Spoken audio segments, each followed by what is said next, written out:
দেখুন, এই অপারেশনটা কোন প্রেক্ষাপটে হচ্ছে সেটা আমাদেরকে বুঝতে হবে। যে আপনি দেখেছেন যে পতিত যে আওয়ামী লীগ, এই আওয়ামী লীগের কিছু কিছু রাজনৈতিক অনলাইনে মিটিং করে তারা যেই ভাষায় বাংলাদেশকে অস্থিতির দেশটাকে ধ্বংসের দিকে নিয়ে যাওয়ার জন্য এবং ঢাকাবাসীকে ঘুমোতে দেবে না। আপনি দেখেছেন যে গাজীপুরের সাবেক মেয়র জাহাঙ্গীর যেই ভাষায় সেখানে বলছিল যে যেই শহরে আমরা দিনের বেলা ঘুরতে পারি না, সেই শহরের মানুষকে রাতের বেলা ঘুমোতে দেব না।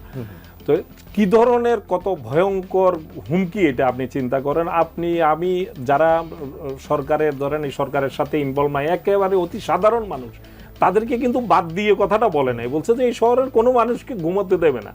তার মানে তাদের পরিকল্পনাটা কত ভয়ঙ্কর পরিকল্পনা। এর মধ্যে আমরা দেখেছি পরিত্যক্ত অবস্থায় গতকাল এখানে বোমা উদ্ধার হয়েছে যে আপনাদের কাছাকাছি ফার্ম গেটে বোধহয়। তারপরে গাজীপুরে তো তার পরের দিনই এই মিটিংয়ের পরের দিনের ঘটনা এই গাজীপুরে, এবং সেখানে যে ঘটনা আমরা দেখলাম যে সেখানে যাদেরকে সেই হামলায় বৈষম্যবিরোধী আন্দোলনের ছাত্রদের উপর যে নির্মমতা চালিয়েছে তাদের যে ছবিগুলো এসছে, তাদের সবার ছবি কিন্তু ওই জাহাঙ্গীরের সাথে দেখা গেছে। এই ছবিগুলো আমরা ভার্চুয়াল জগতে দেখেছি। তো আমরা সেই মিটিংটা, যদি আমরা ভার্চুয়াল মিটিংটা অলরেডি ভাইরাল হয়েছে, সেখানে আমরা দেখেছি যে সমস্ত যে আওয়ামী লীগের বিগত সময়ে লুটেরা, সন্ত্রাসী, ক্যাডার বাহিনী সবাই কিন্তু ওখানে যোগ দিয়ে যে মূলত পক্ষে প্রতিশোধ নেওয়ার জন্য তারা দেশটাকে ব্যর্থ রাষ্ট্রে পরিণত করার জন্য কিন্তু একটা নীল নকশা প্রণয়ন করে এগোচ্ছিল। এই প্রেক্ষাপটেই কিন্তু এই অপারেশন ডেভিল হ্যান্ড শুরু হয়েছে। তো আমরা একটা জিনিস ইতিমধ্যে, এটা যে 24 ঘন্টারও বেশি সময় এই অপারেশনের প্রায় শুরু হওয়ার পর হয়ে গেছে, একটা জিনিস আমরা মৌলিক পার্থক্যটা যে 5ই আগস্টের পূর্বের বাংলাদেশ আর পরের বাংলাদেশের মধ্যে যে পার্থক্যটা আপনি দেখতে পাবেন যে এর আগে অপারেশনগুলো হলে কি হয়েছে। আমরা যদি এই আন্দোলনের সময়, যে জুলাই আন্দোলনের সময়ও কিন্তু একটা পর্যায়ে গিয়ে সরকার নিয়ন্ত্রণ নেওয়ার একটু চেষ্টা করে কিন্তু ব্যাপক ধরপাকড় করেছে। সেখানে কিন্তু 2 দিনে 11,000 মানুষকে কিন্তু গ্রেপ্তার করে জেলে পোড়া হয়েছিল, এবং সেটার ঢালাও অভাবে, এবং কাউকে গুম করে ফেলা হয়েছিল। কোথায় তাদের খোঁজ, পরিবার খোঁজ পাচ্ছিল না। আমাদের ঘনিষ্ঠ বন্ধুদের মধ্যে অনেককে আমরা 6 দিন লেগেছে তার ট্রেস করতে যে কোথায় আছে, মানে শীর্ষস্থানে আলোচিত ব্যবসায়ী এই ধরনের লোকজনকে তুলে নিয়ে গেছে। তাদের বিরুদ্ধে সুনির্দিষ্ট কোনো অভিযোগও ছিল না। আপনি লক্ষ্য করবেন যে 24 ঘন্টায় কিন্তু যাদেরকে ধরা হয়েছে এর মধ্যে এমন কোনো গুরুতর অভিযোগ আসে নাই যে কোনো বাড়িতে গিয়ে ঘরে ঢুকে যে ভাঙচুর তছনছ করে ফেলা হয়েছে। এর আগে কি করা হতো, এই অভিযানের নামে প্রত্যেকটা ভিন্ন মতের প্রত্যেকটা লোকের ঘরে ঘরে সে কি আদৌ সেই রাজনীতিতে সক্রিয় আছে কি নাই, বা এর সাথে আদৌ সম্পৃক্ততা আছে কি নাই, সেগুলো বিচার করা হতো না। এর সঙ্গে একটা বাণিজ্যের, পুলিশের একটা বাণিজ্যেরও একটা সম্পর্ক ছিল। 10,000 লোককে ধরতে পারলে এর মধ্যে আস্তে আস্তে এদের কাছ থেকে নানানভাবে 12,000 লোক ধরে 2,000 লোক ছাড়তো, এক লক্ষ লক্ষ টাকার লেনদেনের একটা ব্যাপার ছিল। এছাড়া গ্রেপ্তারের সময় বাড়িঘর তছনছ করা, তার সম্পদ নষ্ট করা, এবং অনেককে 3, 4 দিন, 5 দিন, 6 দিন, 7 দিন পর্যন্ত তাদেরকে গুম করে রাখা, এই ধরনের ঘটনা এর আগের অভিযানগুলোতে আমরা কিন্তু দেখেছি। কিন্তু এখনো পর্যন্ত সে ধরনের কোনো অভিযোগ আসে নাই, এবং আমরা বিশ্বাস করি এ ধরনের কোনো পুনরাবৃত্তি সেই ফেসিবাদী আমলের সে ধরনের কোনো চিত্র আমাদের চোখের সামনে না আসুক, এটাই আমরা কামনা করি। একজন শান্তিপ্রিয় মানুষ হিসেবে, গণতন্ত্র মানা মানুষ হিসেবে, আইনের শাসনের বিশ্বাসী একজন মানুষ হিসেবে আমরা প্রত্যাশা করব যে নতুন বাংলাদেশে যেন এই বিষয়টা নিশ্চিত করা হয় যে যে অপরাধী, যারা অপরাধের চক্রান্ত করেছে, যাদের জন্য এই অভিযানটা সত্যিকার অর্থে, এখানে বলা হয়েছে, আজকে স্বরাষ্ট্র সচিব ব্রিফ করেছেন, সেখানে বলেছেন যে দেশবিরোধী চক্রান্তকারী, দুষ্কৃতিকারী, তাদের বিরুদ্ধে অপারেশনটা তারা শুরু করেছেন। এবং এখানে একটি কমান্ড সেন্টার কিন্তু খোলা হয়েছে, যাতে এই কমান্ড সেন্টার থেকে যাতে তাৎক্ষণিকভাবে এগুলো যদি কোথাও ব্যত্যয় ঘটে, এই অপারেশনটা যাতে কোথাও পথভ্রষ্ট হয়, সেটা যাতে তাৎক্ষণিকভাবে নির্দেশনা দেয়া যায়, কন্ট্রোল করা যায়। এই বিষয়গুলো কিন্তু আমি মনে করি এটা একটা সরকারের জায়গা থেকে একটা অবশ্যই একটা দূরদর্শী পদক্ষেপ হিসেবে আমি মনে করি। একই সঙ্গে এই কথাটি খেয়াল রাখতে হবে যে এখানে আপনি বলছিলেন যে এটা শুধু আওয়ামী লীগকে গ্রেপ্তার করা হবে কিনা। আমি যদি বলি না, শুধু আওয়ামী লীগ হলেই গ্রেপ্তার হচ্ছে না এখনো পর্যন্ত। অন্তত কি কারণে, ধরুন আজকের ফলাফল এই পর্যন্ত আপনি যে 1300 লোকের 1308 জন সম্ভবত গ্রেপ্তার হয়েছে, এই 1308 জনের মধ্যে মেইন যে টার্গেটটা ছিল গাজীপুরে কতজন গ্রেপ্তার হয়েছে? গাজীপুরে গ্রেপ্তার হয়েছে 80 জনের মতো, 100 জনের কম, টোটাল 80 জনের মতো গ্রেপ্তার হয়েছে। গাজীপুরে কি আওয়ামী লীগের লোকজন নেতাকর্মী কি মাত্র 80 জন আছে? যদি ঢালাওভাবে আওয়ামী লীগ হলেই গ্রেপ্তার করা হতো, তাহলে গাজীপুরে 8000 গ্রেপ্তার করলে তো গাজীপুরে আওয়ামী লীগের লোক সবাই ধরা পড়বে না। তো সুতরাং এখানে বুঝতে হবে যে গোয়েন্দা তথ্যের ভিত্তিতেই কিন্তু স্বরাষ্ট্র মন্ত্রণালয় থেকে যেটা বলা হয়েছে, গোয়েন্দা তথ্যের ভিত্তিতেই কিন্তু অভিযানটা চলছে। এবং যারা এই ষড়যন্ত্রের অনলাইন মিটিংয়ের মাধ্যমে যারা ষড়যন্ত্র করছিল, সেই অনলাইনে যাদের উপস্থিতি দেখা গিয়েছিল, এবং ওই দিন যে বৈষম্যবিরোধী আন্দোলনের ছাত্রদের উপর যে নির্মমতা চালিয়েছে, তাদের বিরুদ্ধে অভিযানটা চলছে। যে কারণে এটা ঢালাওভাবে কাউকে কিন্তু এভাবে গ্রেপ্তার করা হচ্ছে না। আমি প্রত্যাশা করব যে এই যে এখনো পর্যন্ত যে বিচার বিশ্লেষণ করে গ্রেপ্তার করার যে ট্রেন্ডটা এখনো পর্যন্ত আমরা দেখছি, এটাই যাতে অব্যাহত থাকে। ঢালাওভাবে শুধু ভিন্ন মত, ভিন্ন রাজনীতি করে আওয়ামী রাজনীতির সাথে। আওয়ামী লীগের তো সবাই দুষ্কৃতিকারী ছিল না, বাস্তবতা আমরা দেখেছি। আমাদের আশেপাশেও বহু লোকই এসব অপকর্ম, লুটপাট, সন্ত্রাস, চাঁদাবাজি এগুলোর সাথে বহু সাধারণ আওয়ামী লীগের সমর্থকরা কিন্তু এটা গুটিকতক এবং একটা বড় অংশ যারা শুধুমাত্র এটাই করেছে। এবং অবশ্য সমাজে তাদেরই দাপট ছিল, তারাই গত 15 বছর পুরো দেশ শাসন করেছে, সমাজ শাসন করেছে। তো তারাই টার্গেট হওয়া উচিত আমি মনে করি যে এই গ্রেপ্তার অভিযানের। আবার আসবো আপনার কাছে। আসলে আমি অপারেশন ক্লিন হার্টের কথা বলার চেষ্টা করেছিলাম আমার সময় প্রথমে। আচ্ছা, এক দুজন দর্শক আছে, একটু ফোনটা নিয়ে দিই। হ্যালো, আসসালামু আলাইকুম। ওয়ালাইকুম সালাম। আপনার নামটি বলে প্রশ্ন করুন। আমি যশোর থেকে বলছি, মোহাম্মদ ইসমাইল হোসেন। জি বলেন ইসমাইল।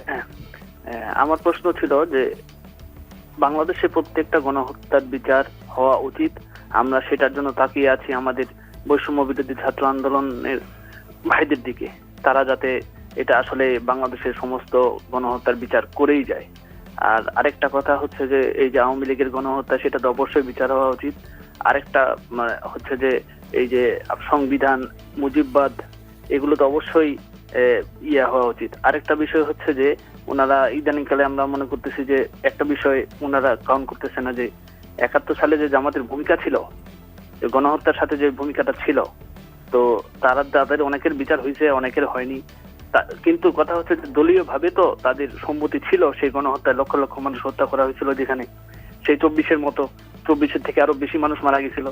তো এখনো কি জামাত ইসলাম বাংলাদেশে যে রাজনীতি করতেছে, তারা কি কোনো স্টেটমেন্ট দিচ্ছে এখন পর্যন্ত যে তারা 71-এর সেই ভূমিকার জন্য লজ্জিত, বা তাদের সেটা অন্যায় ছিল, অপরাধ ছিল? ধন্যবাদ, আপনার প্রশ্নটা বুঝতে পেরেছি। এবং এখানে নিশ্চয়ই ওই দলের প্রতিনিধি থাকলে তিনি হয়তো এই প্রশ্নের উত্তর দিতে পারেন। আচ্ছা, আরেকজন দর্শক আছেন, ফোনটা নিয়ে। হ্যালো, আসসালামু আলাইকুম। ওয়ালাইকুম সালাম। আমি পিন্টু দুয়ারি, পটুয়াখালী থেকে বলছি। জি বলেন। আমার প্রশ্ন হচ্ছে দুজন অতিথির কাছে। একদিকে জেল থেকে শীর্ষ সন্ত্রাসীরা খালাস পেয়ে যাচ্ছে, ঠিক আছে, আবার অন্যদিকে সন্ত্রাসীকে ধরার জন্য এই নতুন একটা আইন জারি করা হয়েছে, ডেভিল হান্ট, ঠিক আছে। আমার প্রশ্ন হচ্ছে দুজন অতিথির কাছে, এতে মানবাধিকার লঙ্ঘন এবং বিচার বহির্ভূত হত্যাকাণ্ড বৃদ্ধি পাবে কিনা, এটা হচ্ছে আমার প্রশ্ন। ধন্যবাদ, আপনার প্রশ্নটা বুঝতে পেরেছি। মাহিন সরকার, এর আগে দুজন দর্শক কতগুলো প্রশ্ন করেছেন, আপনার কি মনে আছে কিনা, নাকি আমি আবার বলবো? আপনি আরেকবার বললেন। আচ্ছা, প্রথম প্রশ্নটা, একটা প্রশ্ন যদি বলি, সেটা উনি প্রশ্ন করেছেন যে এই যে একদিক দিয়ে আমরা দেখেছি বিভিন্ন শীর্ষ সন্ত্রাসীকে ছেড়ে দেওয়া হয়েছে, একটা সময় জামিন তারা বের হয়েছে, আবার এখন আবার ডেভিল হান্টারের মতো একটা অপারেশন চালানো হচ্ছে, এটা কি পরস্পর বিরোধী হয়ে যাচ্ছে কিনা? না, পরস্পর বিরোধী না, এটা ঠিক পরস্পর বিরোধী না। মূলত আমরা যে সংস্কার চাচ্ছি সেটি হলো বাংলাদেশের সর্বক্ষেত্রেই সংস্কার। এখন বিচার বিভাগের যে সংস্কারের জন্য আমরা আন্দোলন করেছিলাম আগস্টে, যখন বিপ্লব মানে আমাদের যে অভ্যুত্থান সম্পন্ন হলো, তারপরে আমরা দেখতে পেয়েছি যে যারা বিচারক বা বিচারপতি যারা আছে, সেখানে কিন্তু যারা দুর্নীতিবাজ এবং বিগত সময়ে আওয়ামী লীগের পারপাস সার্ভ করেছে, তারা এখনো বসে আছে। তখন আমরা আন্দোলন করি এবং সেখানে যারা মূল দায়িত্বে ছিলেন তাদেরকে সেখান দায়িত্ব থেকে অপসারণ করা হয়েছে। কিন্তু অন্যান্য জায়গায় জেলা জজের ক্ষেত্রে যদি বলি, বিভিন্ন জায়গায় দেখা গেছে যে তারা মূলত আওয়ামী লীগের পারপাস সার্ভকারী। তো একটি নতুন সরকার এসেই কিন্তু সবাইকে তারা আসলে স্যাক করতে পারেনি, বা তাদেরকে তাদের যে দায়িত্বের জায়গা, সেই দায়িত্বের জায়গা থেকে প্রশ্ন পর্যন্ত করতে পারেনি। সেই কারণে আসলে খুব স্বাভাবিকভাবে তারা আওয়ামী লীগের পারপাস সার্ভ করার কথা ছিল, এবং বিচারিক প্রক্রিয়াতেই এই দোষী ব্যক্তিগুলো ছাড়া পেয়েছে। এখানে সরকারের অবশ্যই আমরা মনে করি গাফিলতি আছে, এবং বিচারিক কার্যক্রমে যে সংস্কার বা বিচার বিভাগের যে পরিপূর্ণ সংস্কার, সেই সংস্কার কার্যক্রম সফলতার মুখ না দেখার কারণে এই ঘটনাটি ঘটেছে। আর অপরদিকে যে সমস্যাটির কথা উনি ইন্ডিকেট করেছেন সেটি হলো এই প্রশাসনের যে গাফিলতি। কারণ পুলিশ মূলত এই জুলাই অভ্যুত্থানের পরে পুলিশ একেবারেই ডিঅ্যাক্টিভেট হয়েছিল দীর্ঘদিন, এবং এখন আস্তে আস্তে তারা অ্যাক্টিভ হচ্ছে। তো সেক্ষেত্রে পুলিশ কিন্তু মাঠ পর্যায়ে ওই সময় কার্যকর ছিল না। এখন যদি গ্রেপ্তার না করা হয় তাহলে এই যে যারা আছে আওয়ামী লীগ এবং তাদের দোসর, এবং একই সাথে যারা মাঠ পর্যায়ে চাঁদাবাজি করছে এখন এবং পূর্বের ন্যায় ফ্যাসিস্ট আচরণ করছে, তো তাদেরকে যদি নিয়ন্ত্রণে আনা না হয় তাহলে কিন্তু এটি আউট অফ কন্ট্রোল হয়ে যাবে। তো এই কারণে আমরা মনে করি বিষয়টা একেবারেই পরস্পর বিরোধী নয়, তবে সরকারের আরও দ্রুত এই সংস্কার কার্যক্রমটি করা উচিত। তা না হলে কিন্তু রাজনৈতিক অরাজনৈতিক সকল পক্ষ থেকে প্রশ্ন আসবে, এবং এটাই স্বাভাবিক। আচ্ছা, এম আব্দুল্লাহ, আপনার কাছে জানতে চাই এখন পর্যন্ত যে এই যে পরিস্থিতি এখন চলছে, আমি যদি গত কয়েকদিনের পরিস্থিতি বলে, এর আগেও জিজ্ঞেস করেছিলাম যে আসলে বাংলাদেশ কোন দিকে যাচ্ছে, আমি একটা ছোট্ট জানতে চাইবো যে আসলে কি এটিকে আমরা কি সংকট বলবো নাকি নতুন বাস্তবতা বলবো? আপনার প্রশ্ন তো আগেও কিছু অংশ উত্তর দিয়েছি, তার আগে আমি দুইজন দর্শকের প্রশ্নের উত্তরে একটু বলতে চাই। সেটা হচ্ছে যে দুইজন দর্শকের যে প্রশ্ন করেছেন, এই প্রশ্নের সাথে আমাদের পতিত সরকারের যিনি বর্তমানে দিল্লিতে আশ্রিত আছেন তার বক্তব্যের সাথে অনেকটাই সাযুজ্য আছে। আমি জানি না তারা কোন দল করেন, কিন্তু অনেকটাই কিছু মিল আছে।